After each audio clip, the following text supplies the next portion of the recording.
ஓம் ஸ்ரீ சாய்ராம். ஜூலை 13, 2024. சுவாமி வழங்கும் இன்றைய அருளமுதம். மனிதன் ஒவ்வொரு கணமும் முன்னேற வேண்டும். தேக்கமுற்ற வாழ்க்கை முறை அவனுக்கு உகந்ததல்ல.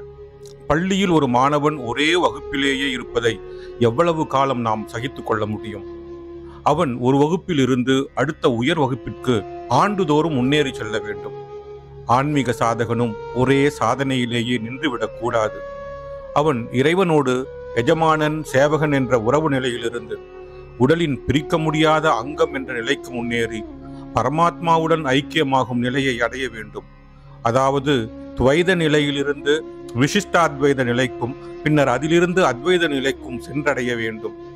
ஆரம்ப கட்டங்களில் மனிதன் இறைவனின் திருவுருவப் படங்கள் அல்லது விக்கிரகங்களை தியானம், ஆவாகனம் போன்ற சோடச உபசாரங்கள் எனும் 16 விதமான ஆராதனை முறைகளில் போற்றி வழிபடுகிறான்.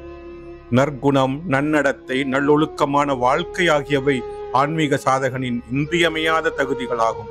மலர்களால் அர்ச்சிப்பது போற்றத்தக்கதே. 16 விதமான ஆராதனைகளும் சிறந்தவையே. ஆனால் இந்த நிலையிலிருந்து ஆத்மாவை உணரும் நிலைக்கு ஒருவர் முன்னேற வேண்டும். தெய்வீக அருளுரை, அக்டோபர் 6, 1981.